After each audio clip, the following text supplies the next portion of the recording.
I'm Samantha, 35 years old, and last Thanksgiving, my parents turned me and my 7-year-old son Noah away at their doorstep. "Rachel doesn't want to see you," my dad mumbled, blocking the entrance while the smell of turkey wafted past him.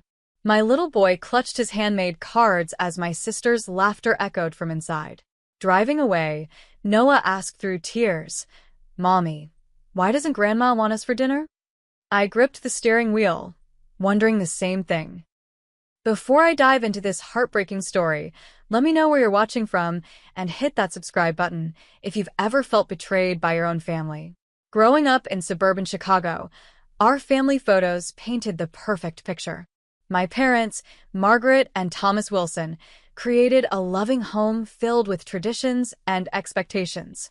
Dad worked as a business executive, always pushing us to excel, while Mom taught elementary school before retiring to be the consummate homemaker. Our split-level house with its manicured lawn hosted barbecues in summer and holiday gatherings that neighbors envied. From the beginning, my sister Rachel and I fell into distinct roles. 3 years younger, Rachel became the perfect daughter. Straight A's, pristine bedroom, and the diplomatic personality that never caused waves. I wasn't exactly rebellious, but I questioned things, pursued my own interests rather than Dad's suggestions, and occasionally broke curfew. Mom would say with a sigh, "Why can't you be more like your sister?" While Rachel received praise for achievements I felt came easily to her. My sanctuary was my grandmother Eleanor's house. Grandma lived 20 minutes away, and I'd bike there whenever family tension built. "You and Rachel are different flowers from the same garden," she'd tell me while teaching me to bake her famous apple pie. "Never try to be a rose if you're meant to be a wildflower." When she passed away 5 years ago from cancer, I lost my biggest supporter. At her funeral, even my grief seemed wrong to my family, too loud, too messy compared to Rachel's dignified tears. My life took an unexpected turn at 28 when I discovered I was pregnant. Daniel, my boyfriend of 8 months, initially seemed supportive but disappeared 3 months later, leaving only a note claiming he wasn't ready for fatherhood. I decided to continue the pregnancy alone, giving birth to Noah while my mother held my hand despite her obvious disappointment at the circumstances. "A child needs a father," she reminded me weekly, as if I could magically produce Daniel from thin air. The early years with Noah weren't easy. I returned to my nursing job at Chicago Memorial when he was 4 months old, juggling night shifts and daycare bills. My parents helped occasionally, watching Noah on weekends or contributing to his preschool tuition, but each gesture came wrapped in judgment. If you'd finished your master's degree before having him, or if you'd chosen someone more reliable. Meanwhile, Rachel married her college sweetheart, Jason, in a lavish ceremony where I served as bridesmaid despite feeling like an accessory to showcase her superior life choices. They bought a house in the same neighborhood as our parents, pursued high-powered careers, Rachel in marketing, Jason in finance, and began what became a years-long struggle with fertility treatments. Through it all, Noah became my joy and purpose. With curly brown hair and thoughtful eyes, he grew into a sensitive, artistic child who loved dinosaurs and space.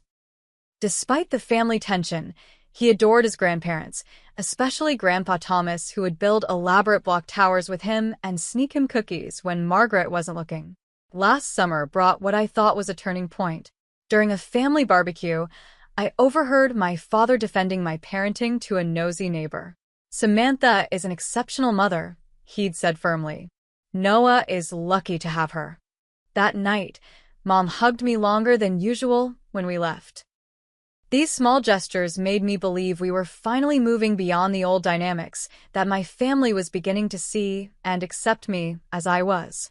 Which is why the Thanksgiving rejection cuts so deeply. After years of trying to prove myself worthy of unconditional love, I thought we'd finally turned a corner. I couldn't have been more wrong. November arrived with uncharacteristic warmth for Chicago, matching Noah's excitement about the upcoming holiday.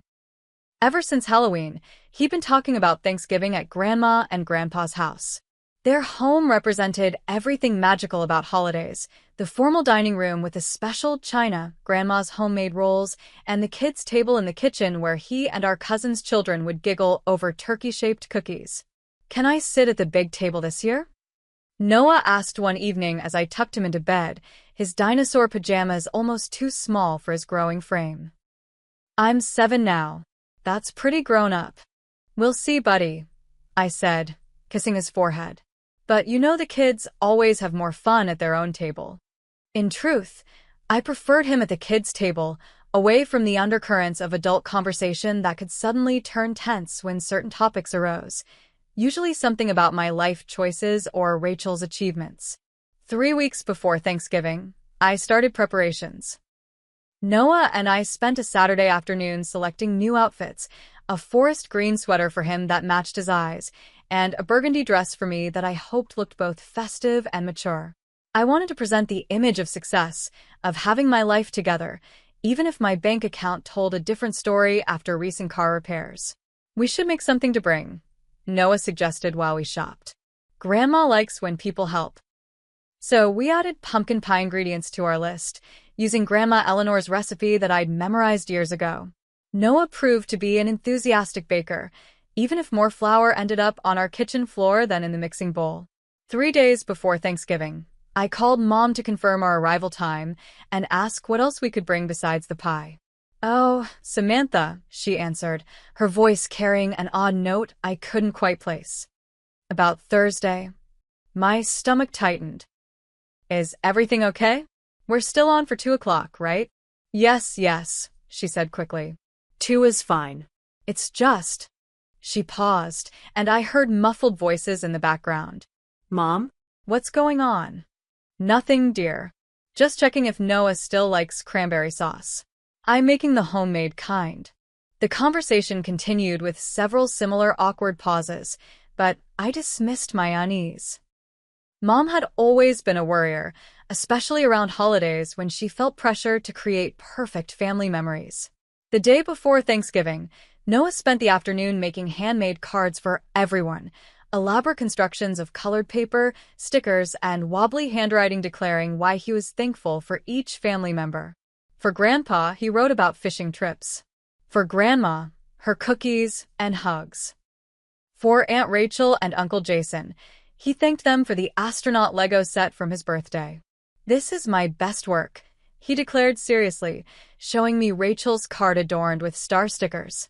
Aunt Rachel likes fancy things. That night, I packed our overnight bag, planning to stay at my parents' house rather than drive back to the city after dinner. I packed Noah's favorite stuffed triceratops and my own sleeping pills, just in case family tension made sleep elusive. Thanksgiving morning dawned clear and crisp. Noah woke early, bouncing on my bed with holiday excitement. "Is it time to go to Grandma's yet?" he asked for the 3rd time before breakfast. "Not until noon, buddy. We have 4 hours to get ready." Those 4 hours crawled by as Noah alternated between excitement and impatience. Finally, with the pie carefully secured on the back seat floor and our overnight bag in the trunk, we began the 30-minute drive to the suburbs. 10 minutes from my parents' house, my phone chimed with a text. Glancing at it quickly at a stoplight, I saw Rachel's name. "Just checking if you're still coming today." The message seemed odd, almost hopeful that I might cancel. I didn't respond, focusing instead on Noah's chatter about which Christmas movies we should watch after Thanksgiving dinner. Turning onto my parents' street, I immediately noticed something unusual. The driveway and curb were lined with unfamiliar cars, more than our usual family gathering would warrant. I recognized Jason's silver Audi, but spotted several vehicles I'd never seen before. "Looks like Grandma and Grandpa invited extra people," I told Noah as we parked across the street. "More people to see my cards," he responded cheerfully, gathering his creations as I lifted the pie from the back seat. Walking up the familiar brick path to the front door, I felt a strange apprehension, like walking into an exam I hadn't studied for. Noah skipped ahead, his small dress shoes clicking on the pavement, completely unaware of the knot forming in my stomach. Noah reached the door first and pressed the doorbell, bouncing slightly on his toes as he clutched a stack of handmade cards. Usually, my mother would answer within seconds, enveloping us in hugs and the scent of her floral perfume. This time, we waited. Noah pressed the bell again, looking back at me with confusion. Eventually, the door opened, but instead of Mom's welcoming smile, my father stood in the doorway. Thomas Wilson was still an imposing figure at 68, tall, with silver hair and the straight posture of someone who spent decades commanding boardrooms. Today, however, he seemed uncomfortable, his usual confidence replaced by a strange hesitation. "Grandpa!" Noah exclaimed, wrapping his arms around my father's legs. Dad patted Noah's head absently, his eyes fixed on me. "Samantha," he said, his voice unusually formal. "Could I have a word with you?" Rather than stepping aside to let us in, he moved onto the porch, partially closing the door behind him. From inside, I could hear the murmur of conversation and laughter, smells of turkey and stuffing wafting through the crack in the door. "What's wrong, Dad?" I asked, balancing the pie in one hand while placing the other protectively on Noah's shoulder. He cleared his throat, looking past me to the street. "There's been a situation." "What kind of situation?" My voice sharpened as anxiety crept up my spine. "Rachel arrived early with Jason. They brought his parents and sister's family," he began, still not meeting my eyes. "She told us some news. She's pregnant, Samantha. After all their trying, the latest round of treatments worked." "That's wonderful," I said, genuinely happy for my sister despite our complicated relationship. "All the more reason to celebrate today, right?" Dad shifted his weight, hands sliding into his pockets, a gesture I recognized from childhood when he had to deliver bad news. "The thing is, Rachel is very concerned about stress affecting the pregnancy. Her doctor has warned her." "What does that have to do with Thanksgiving dinner?" I interrupted, though a sickening realization was already forming. "She doesn't want to see you today," he said finally, the words coming out in a rush. "She says your presence would be too stressful given your history. She's worried about the baby." I stood frozen, the pie suddenly heavy in my hands. Noah looked between us, confusion evident on his small face. "You're telling me that Rachel doesn't want me at Thanksgiving dinner, and you're what? Uninviting us?" My voice rose despite my effort to control it. Dad glanced nervously at the door. "It's just this one time, Samantha. Rachel needs special consideration now. You understand, don't you?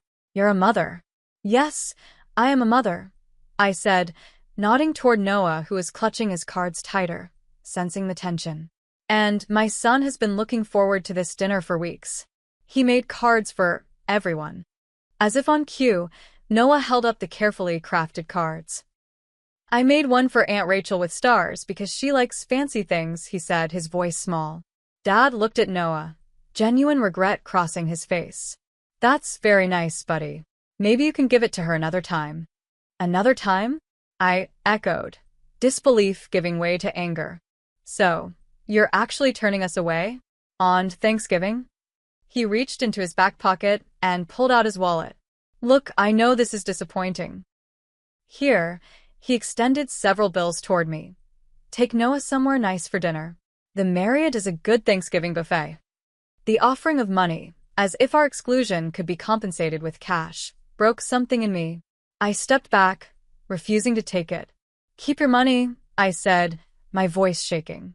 "And explain to me how you and Mom can choose Rachel's comfort over your own grandson." Dad's expression hardened slightly. "Don't make this more difficult, Samantha. It's one dinner. Rachel has been through so much with the fertility treatments, and now that she's finally pregnant, and I haven't been through anything, right?" I cut him off. "Single motherhood, working full-time, raising Noah alone, that's all just been a walk in the park." From inside, I heard my mother's voice. "Thomas? Is everything all right?" The door opened wider, revealing Mom in her holiday apron, her face falling as she took in the scene on the porch. Behind her, I caught a glimpse of the dining room, table already set with a good china, centerpiece of autumn flowers in place. "What's happening?" Noah asked, tugging at my coat. "Aren't we going inside, Mommy?" The innocence of his question made my eyes burn with unshed tears. My mother stepped forward, reaching for him, but I pulled Noah closer. "No, Sweetheart, we're not going inside, I said, finding strength despite the lump in my throat. Apparently, we're not welcome at Grandma and Grandpa's Thanksgiving this year. My mother's face crumpled. Samantha, please understand. Rachel is in a delicate condition. Stop, I said, holding up my hand. Just stop. I understand perfectly. I've always understood where I stand in this family. I thrust the pie into my father's hands. Here's Grandma Eleanor's recipe. Enjoy it without us. Taking Noah's hand, I turned and walked down the path, his small legs hurrying to keep up. Behind us, I heard my mother call my name, but I didn't look back. In the car, Noah buckled himself in silently, his stack of cards forgotten on the seat beside him. As I started the engine, I saw my father still standing on the porch, the pie in his hands, watching us.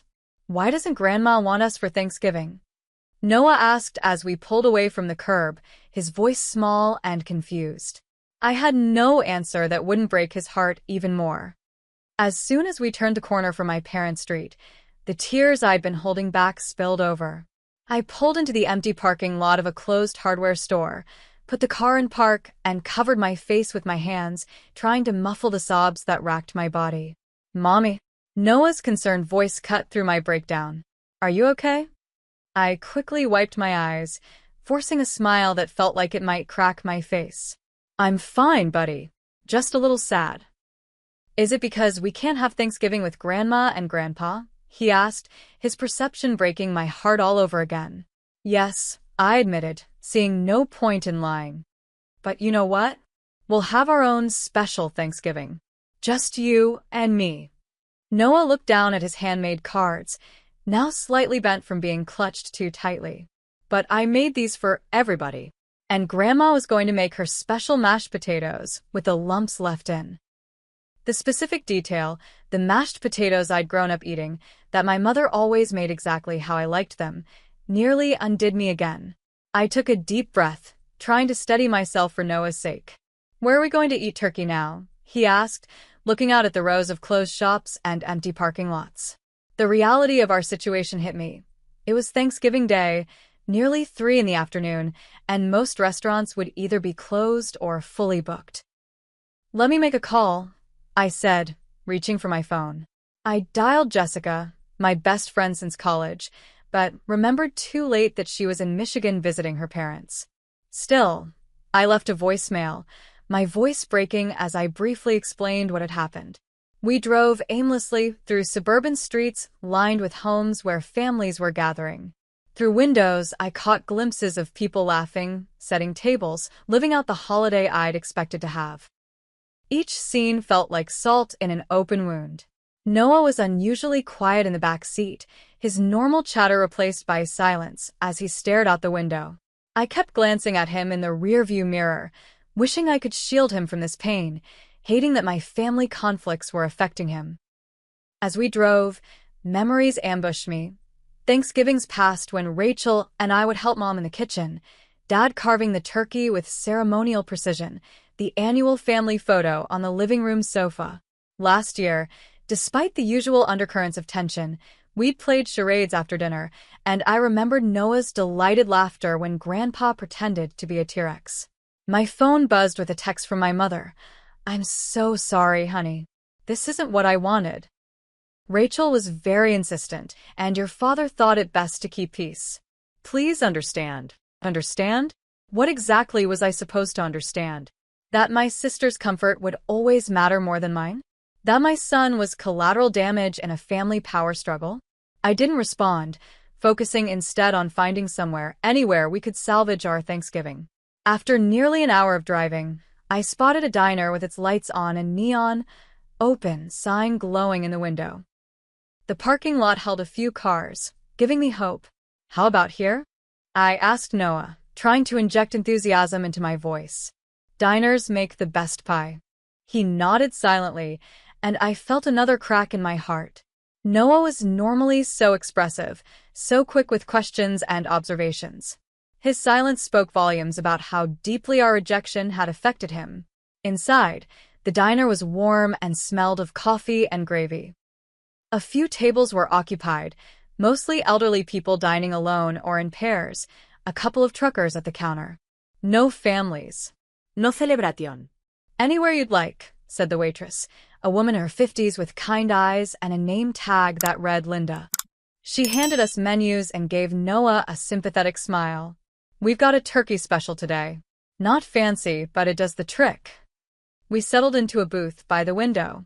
Noah opened his menu but stared at it without really seeing it. I reached across the table and squeezed his hand. I know this isn't what we planned, but we're together. That's what matters most. He nodded again, but his eyes remained downcast. When Linda returned for our order, she seemed to sense our distress. Tough day? She asked gently. Our other plans fell through, I said, the understatement of the year. She looked at Noah, then back at me, understanding dawning in her eyes. Family stuff, huh? Been there. Tell you what, turkey special is on the house for the little guy. Her small kindness, a stranger showing more compassion than my own parents had, made my eyes well up again. Thank you, I managed. While waiting for our food, my phone buzzed repeatedly. A text from Dad. Your mother is upset. You shouldn't have left like that. As if I'd had a choice. Another from Mom. Please tell Noah Grandma loves him very much. Then one from an unexpected source, Jason, Rachel's husband. Sorry about today. Not my call. Hope you guys find somewhere nice. Each message twisted the knife deeper.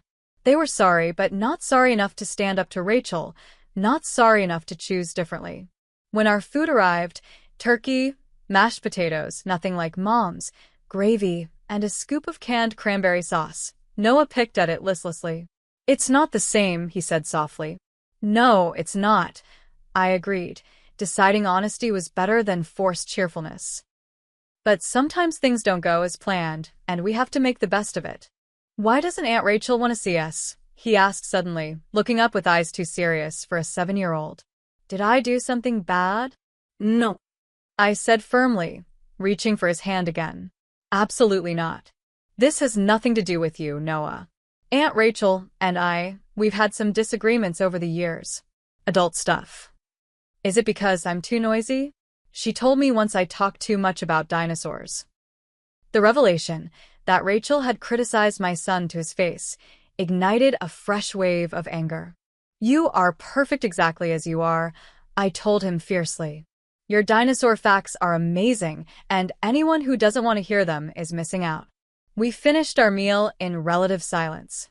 Linda brought us each a slice of pumpkin pie that couldn't compare to the one we'd left on my parents' porch, but we ate it anyway. By the time we left, darkness had fallen, and the temperature had dropped. Where are we going now? Noah asked as we got back in the car. It was a good question. Going home to our empty apartment seemed unbearably depressing, but we had nowhere else to go. How about a hotel? I suggested impulsively. We could get a room with a big TV and watch movies all night. Noah's face brightened slightly at this unexpected adventure. 20 minutes later, we checked into a Holiday Inn, our overnight bag from the car now serving an unintended purpose. In the anonymous hotel room, Noah finally unwound enough to change into his dinosaur pajamas and bounce on the bed while flipping through TV channels. I sat on the edge of the bed, scrolling through unanswered messages on my phone, feeling utterly drained. When Noah finally fell asleep clutching his triceratops, I went into the bathroom, closed the door, and cried silently into a hotel towel for the family dinner we'd missed, for my son's confusion, for the realization that no matter how much I longed for my family's unconditional acceptance, I might never receive it. I woke the next morning to Noah standing beside the hotel bed, already dressed in yesterday's clothes. Can we call Grandma? He asked, his face hopeful in the gray morning light filtering through the cheap curtains. Maybe we can go there for leftovers. His innocent question, this readiness to forgive and forget, made my chest ache. Let's have breakfast first, I said, buying time. The hotel has a waffle maker downstairs. While Noah enthusiastically created a tower of waffles at the breakfast buffet, I checked my phone. 3 missed calls from my mother, 1 from my father, and a text from Jessica. Just got your message. What the actual hell? Call me ASAP. But it was a notification from Facebook that stopped me cold. Rachel had posted photos of yesterday's Thanksgiving. Our family gathered around the table I should have been sitting at, smiling faces caught mid-laugh, the turkey centerpiece on Grandma's special platter. The caption read, "So grateful for perfect family holidays. Best Thanksgiving ever, especially with our special news. Baby Graham arriving in May. Hashtag blessed, hashtag family first." My hands shook as I stared at the images. My mother's arm around Rachel, my father carving the turkey, Jason's parents whom I'd met several times looking perfectly at home in my family's dining room. The carefully curated scene of family harmony made possible by my exclusion. "Mommy, are you okay? Your face looks mad," Noah observed, returning to our table with his precarious waffle stack. I locked my phone screen quickly. "I'm fine, buddy." That's an impressive breakfast construction project. After checking out of the hotel, I decided we needed to go home and regroup. The drive back to our apartment was quiet, Noah having exhausted his morning energy on waffle architecture. Back home, he retreated to his room with a half-hearted mention of Legos, while I sat at the kitchen table, finally allowing myself to confront the full situation. I called my parents' house, my anger having simmered overnight into a cold determination to make them acknowledge what they'd done. My father answered on the fourth ring. "Samantha," he said, his voice carefully neutral. "How are you?" "How am I?" I repeated incredulously. "How do you think I am, Dad? You turned your daughter and grandson away from Thanksgiving dinner." I heard him sigh. "I understand you're upset." "Upset doesn't begin to cover it," I interrupted. Noah kept asking what he did wrong. He thought Aunt Rachel didn't want him there because he talks too much about dinosaurs, something she apparently told him to his face. "I'm sure Rachel didn't mean." "Put Mom on the phone," I demanded, not interested in his rationalizations. After a pause and muffled conversation, my mother's voice came through, already thick with tears. "Samantha, darling, I'm so sorry about yesterday. It was horrible. I cried all evening." "But not horrible enough to stand up for me and Noah," I pointed out. "Not horrible enough to tell Rachel she was being unreasonable." "You don't understand," Mom said, lowering her voice. "Rachel gave us an ultimatum. Either you weren't invited or she wouldn't come. With her being pregnant after trying for so long and Jason's whole family already planning to be there. So you chose her," I concluded flatly. "Just like you always have." "That's not fair, Samantha. We love you both equally. Your actions tell a different story," I said. "And now Noah is hurt, confused, and thinks he did something wrong." "Let me talk to him," Mom pleaded. "I'll explain it's not his fault." "No," I said firmly. "I'm not putting him on the phone. He's been through enough." From the background, I heard my father's voice. "Tell her she needs to be more understanding. Rachel is in a delicate condition." The comment ignited my fury anew. "I heard that." Put Dad back on the phone. When he came back on the line, I didn't give him a chance to speak. "A delicate condition? Really? I was in a delicate condition 7 years ago, and I didn't use it as an excuse to manipulate everyone around me. I didn't make demands about who could be at family gatherings. And when Noah was born, I didn't get a fraction of the consideration you're giving Rachel." "That was different," he said stiffly. "You chose your circumstances." The implication that my pregnancy had been a mistake while Rachel's was a blessing left me speechless with rage. "Goodbye, Dad," I said finally. "Tell Mom not to call for a while. I need space." I hung up before he could respond, my hands shaking with adrenaline. I was just making coffee to calm my nerves when my phone rang again, Rachel's name on the screen. Against my better judgment, I answered. "What do you want, Rachel?" "I heard you've been giving Mom and Dad a hard time," she said, her voice carrying that familiar superior tone. "They're really upset." "They're upset? That's rich." "Look, I'm sorry if your feelings were hurt yesterday, but you need to understand." "No, you need to understand." I cut her off. "You don't get to exclude me and my son from family holidays and then act like I'm being unreasonable for being hurt." "This isn't just about you, Samantha," she said, her voice hardening. I'm pregnant. The doctor said to avoid stress. And I'm automatically stressful? What exactly did I do to earn that label? You know exactly what you did, she snapped. You've always been jealous of my relationship with Mom and Dad. You've always had to be different, difficult. And now with Noah, leave my son out of this, I warned. That's the problem. You can't separate yourself from being Noah's mom. It's your whole identity now. And honestly, the way you're raising him, so undisciplined. Her criticism of my parenting was the final straw. How dare you judge my parenting? You don't know the first thing about raising a child. One successful embryo transfer doesn't make you an expert. As soon as the words left my mouth, I regretted them. Attacking Rachel's fertility struggles was crossing a line, regardless of how hurt I felt. This is exactly why I didn't want you at Thanksgiving, she said, her voice ice cold. You're toxic, Samantha. Always have been. Noah would probably be better off without your influence. The suggestion that my son would be better without me, my deepest insecurity as a single mother, unleashed something primal in me. Don't you ever speak about my son again, I said, my voice dangerously quiet. Not to me, not to him, not to anyone. As far as I'm concerned, you're no longer his aunt. You're nothing to us.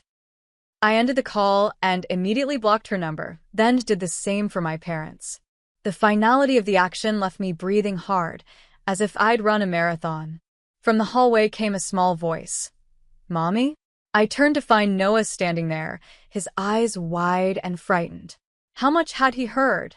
Were you yelling at Aunt Rachel? He asked in a whisper. I knelt down to his level. I was. I'm sorry you heard that. Aunt Rachel and I had a disagreement. A big one, he observed solemnly. Your face is all red. I took a deep breath, trying to center myself. Sometimes adults don't get along, even when they're family. But that doesn't change how much I love you. Noah nodded but didn't move closer for a hug as he normally would. Instead, he turned and went back to his room, closing the door quietly behind him.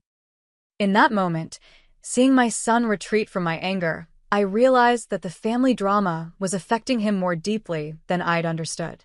Whatever justified rage I felt toward my sister and parents, Noah was suffering as collateral damage, and that was unacceptable. Monday morning brought new challenges.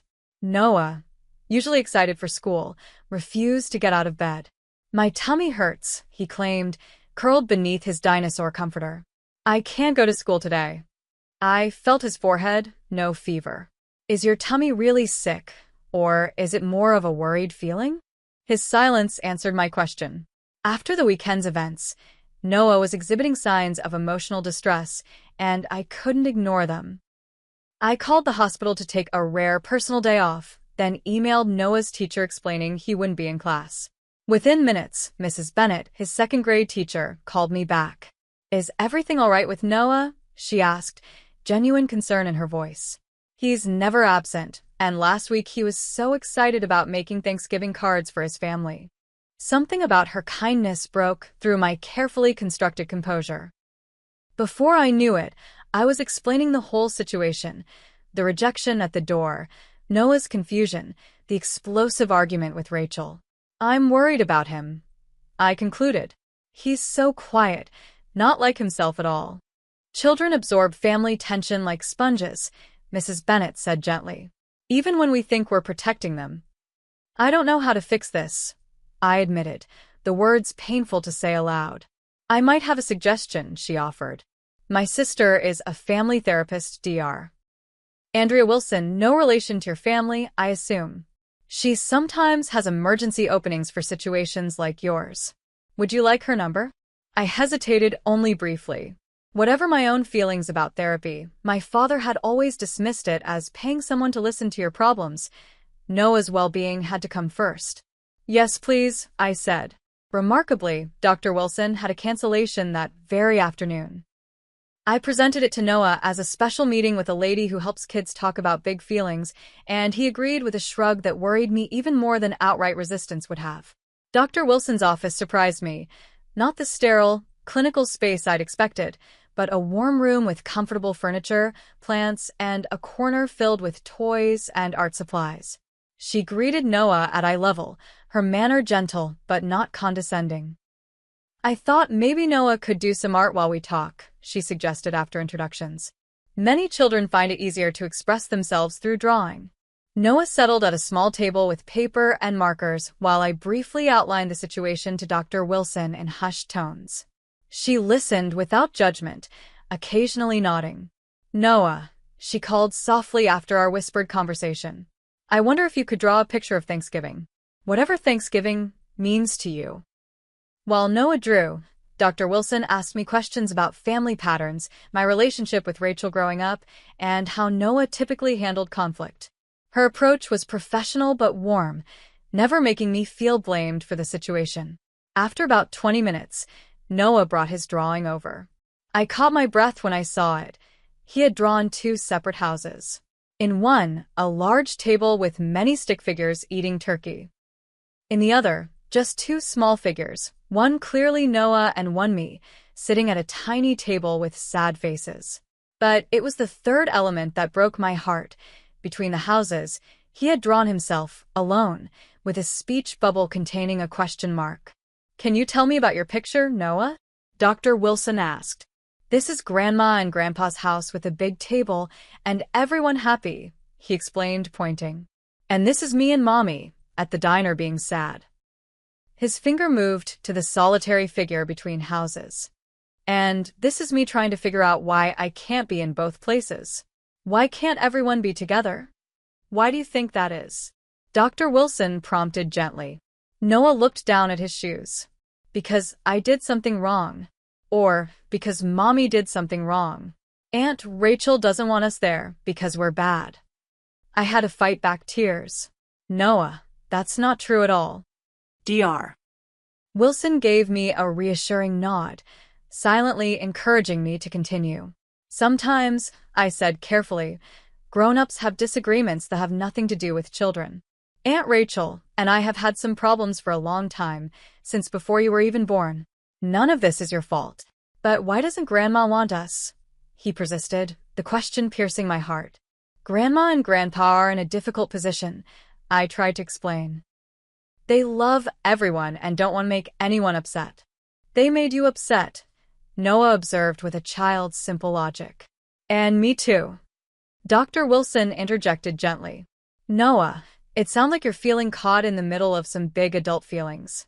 That's really hard for anyone, especially someone your age." Noah nodded, relief visible on his face at being understood. For the rest of the session, Dr. Wilson helped Noah express his feelings through more drawings and through playing with figurines representing family members. Meanwhile, I had my own revelation. Watching Noah process his pain, I realized that maintaining the toxic family dynamic wasn't just hurting me, it was hurting him too. As we left the session with a follow-up appointment scheduled, I made a decision. It was time to create boundaries with my family of origin and build something healthier for Noah, a chosen family based on genuine love and support rather than obligation and history. That evening, I called Jessica, who had left several concerned messages. "I heard the whole story from your voicemail," she said when I finally reached her. "I'm so sorry, Sam. Your family really outdid themselves this time." "I'm done trying to fit into their vision of what a daughter should be," I told her, a strange calm replacing the hurt and anger. Noah deserves better than watching his mother constantly seek approval that never comes. "What can I do?" Jessica asked, the simple offer of help bringing fresh tears to my eyes. "Actually, there is something," I said, an idea forming. "Are you free this weekend?"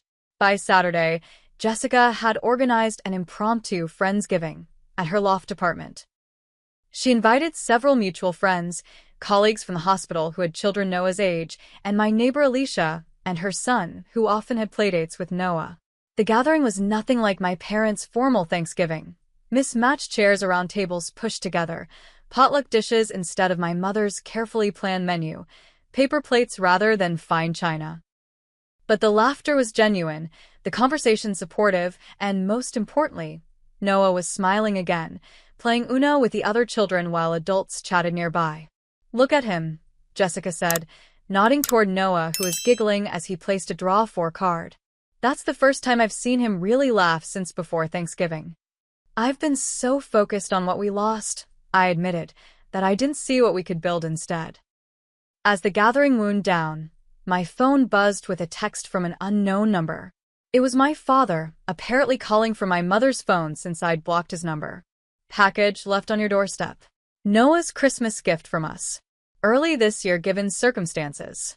The message was typical of my father. Practical, unemotional, no acknowledgement of the deeper issues at hand.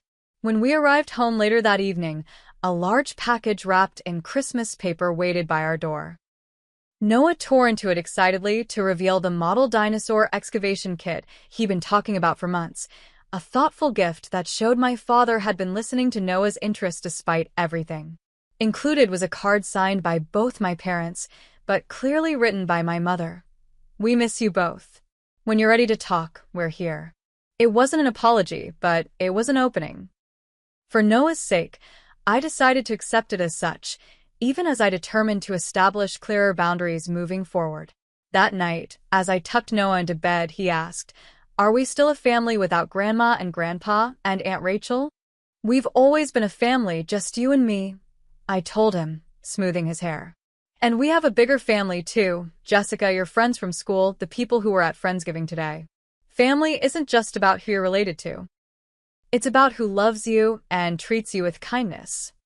He considered this, his face serious in the glow of his dinosaur nightlight. "I like our chosen family," he said finally, using the term Dr. Wilson had introduced during our session. "Me too, buddy," I said, kissing his forehead. "Me too." 3 months after the Thanksgiving disaster, winter had loosened its grip on Chicago. The February thaw brought tentative sunshine and the first hint that spring would eventually arrive. Similarly, time had softened some of the raw edges of my family conflict, though the core issues remained. Following Dr. Wilson's advice, I had established clear boundaries with my parents.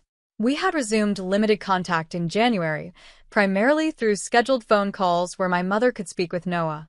I insisted these calls focus only on positive topics: Noah's school projects, his latest dinosaur facts, normal grandmother-grandson conversations. Any attempt to discuss Rachel or the Thanksgiving incident resulted in me politely but firmly ending the call. For Noah's sake, I allowed supervised visits with my parents, lunch at a restaurant, an afternoon at the Children's Museum, but only when I could be present and only with the explicit understanding that Rachel would not be there. My father initially bristled at these conditions, accusing me of being difficult, but eventually accepted them when faced with the alternative of not seeing his grandson at all. "I don't understand why you can't just make peace with your sister," he commented during one such outing, while Noah was occupied with an interactive exhibit several feet away. "Making peace requires both parties to want resolution," I explained calmly. "Rachel called my parenting toxic and suggested Noah would be better off without me. That crosses a line I can't ignore." My mother, who had been listening silently, placed her hand on my arm. "She didn't mean it, Samantha." "You know how Rachel gets when she feels threatened." "That's the problem," I said, gently removing my arm from her touch. "Everyone always excuses Rachel's behavior while expecting me to be the bigger person. I'm done with that dynamic." Weekly therapy sessions with Dr. Wilson had helped both Noah and me process the family trauma. For Noah, art therapy allowed him to express complicated feelings he didn't have words for. For me, it meant confronting patterns established in childhood, my desperate need for parental approval, the competition with Rachel, my fear that I was somehow fundamentally less lovable. "Family patterns are powerful," Dr. Wilson observed during one session, "but they're not destiny." You're breaking the cycle for Noah, showing him that healthy relationships require mutual respect. Beyond therapy, I found unexpected support in a single-parent group that met Wednesday evenings at a community center near our apartment. There, I connected with others navigating similar challenges: holidays with complicated families, financial stresses, the exhaustion of being both mother and father. Particularly helpful was Diane, a divorced mother of 2 teenagers, who had walked a similar path years before. "The first holiday season is the hardest," she told me over coffee after one meeting. But eventually you build new traditions that feel even more meaningful because they're chosen, not obligatory. Taking her advice, Noah and I began creating our own rituals. Sunday morning pancakes, shaped like dinosaurs. Movie night every Friday with homemade popcorn. A calendar where we marked adventure days. Simple outings to new parks or museums that gave us something to anticipate. In February, my mother made an unexpected overture, arriving at our apartment unannounced one Saturday morning. "I should have called," she said nervously when I opened the door, a Tupperware container in her hands. I made Noah's favorite cookies. The chocolate chip ones with the orange zest. I hesitated, torn between enforcing boundaries and acknowledging her effort. Finally, I stepped aside. "He's still in pajamas watching cartoons, but I know he'd love to see you." While Noah excitedly showed his grandmother his latest school art project, I made coffee, watching their interaction with mixed emotions. My mother was genuinely wonderful with Noah, patient, interested, loving. It was this knowledge that made the Thanksgiving rejection so painful. She had chosen to deprive him of that connection to accommodate Rachel. When Noah went to his room to find a book he wanted to show her, my mother turned to me. "I've been thinking a lot about Thanksgiving," she said quietly. "I made the wrong choice, Samantha. I should have stood up to Rachel." It was the closest thing to an apology I'd received, and it caught me off guard. "Yes, you should have," I agreed, not making it easier for her. "I've always tried to keep the peace," she continued, twisting her wedding ring nervously. "Between you and Rachel, between your father and everyone else. I thought that was my job as a mother, to make everyone happy." "But everyone wasn't happy," I pointed out. "Noah and I certainly weren't." She nodded, tears gathering in her eyes. "I know. I'm trying to do better." It wasn't a complete resolution, but it was a start. When she left an hour later, I felt a subtle shift in our relationship, not a return to the past, but perhaps the beginning of something more honest. In March, Rachel gave birth to a baby girl, Sophia Eleanor, the middle name a tribute to our grandmother. I learned this not from my parents but from Facebook, where Rachel posted professional newborn photos with the caption, "Our miracle has arrived." My feelings were complicated.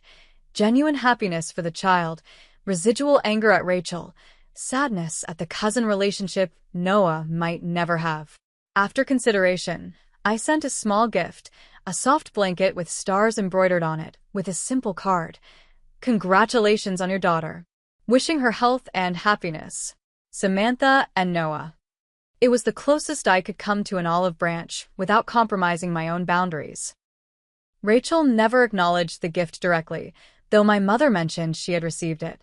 Some wounds would take longer to heal, if they ever did. As Easter approached, the next major family holiday, I felt the familiar pull of tradition. For years, we had gathered at my parents' house for an elaborate Easter lunch followed by an egg hunt in their spacious backyard. Noah had asked several times if we would go to Grandma and Grandpa's for Easter. Rather than letting guilt or obligation dictate my decision, I discussed it openly with Dr. Wilson during a session. "What would a healthy choice look like for both of you?" she asked. After reflection, I decided to propose an alternative to my parents. We would join them for Easter lunch, but we would host it at our apartment. My mother could bring her traditional ham if she wished, but I would prepare most of the meal. My father seemed puzzled by this arrangement, but agreed. "Can Jessica come too?" Noah asked when I told him the plan. "And Alicia and Miguel from next door?" His question crystallized what I had been learning these past months, that family could be defined more broadly than blood relations, that chosen connections often provided the unconditional acceptance I had sought from my parents and sister. "Absolutely," I told him. "We'll invite whoever makes us happy." Planning our Easter celebration, a blend of tradition and new connections, I reflected on the journey since Thanksgiving. The pain hadn't disappeared entirely, but it had transformed into something useful, greater clarity about my worth, stronger boundaries, and a determination to show Noah what healthy relationships looked like. Standing in our kitchen, preparing a shopping list for Easter lunch, I felt a sense of peace that had eluded me for years. I was no longer the daughter desperately seeking approval, but a woman creating a life of authentic connections for herself and her son. The Thanksgiving rejection had been painful beyond words, but it had also been a catalyst for growth I might never have experienced otherwise. In losing what I thought was essential, my family's unconditional acceptance, I had gained something more valuable: the knowledge that I could create that acceptance for myself and for Noah. As I added plastic eggs and chocolate bunnies to my list, Noah came into the kitchen, clutching a drawing he'd made at school. "It's our family," he explained, pointing to the figures. There was me, Noah himself, but also Jessica, our neighbors, his school friends, Dr. Wilson, and yes, Grandma and Grandpa, though noticeably smaller, and in the corner of the page. "This is beautiful," I told him, truly meaning it. "You've drawn everyone who matters to us." Dr. Wilson says family is who makes your heart feel safe, he said with the simple wisdom of childhood. These people make my heart feel safe. Out of the painful rejection of Thanksgiving had come this precious understanding that family isn't defined by obligation or shared DNA, but by love, respect, and the safety of truly being seen and accepted. I hung Noah's drawing on our refrigerator, a reminder of the family we had built from both old connections and new ones. Looking at those colorful figures, I felt gratitude replace the hurt that had dominated the past months. Have you ever had to redefine what family means to you? Share your story in the comments below. If this resonated with you, please hit the like button and subscribe for more stories about navigating life's challenging moments. Remember, sometimes the greatest growth comes from our deepest wounds. Thank you for listening, and I wish you the courage to create the family connections that make your heart feel safe, however unconventional they might be.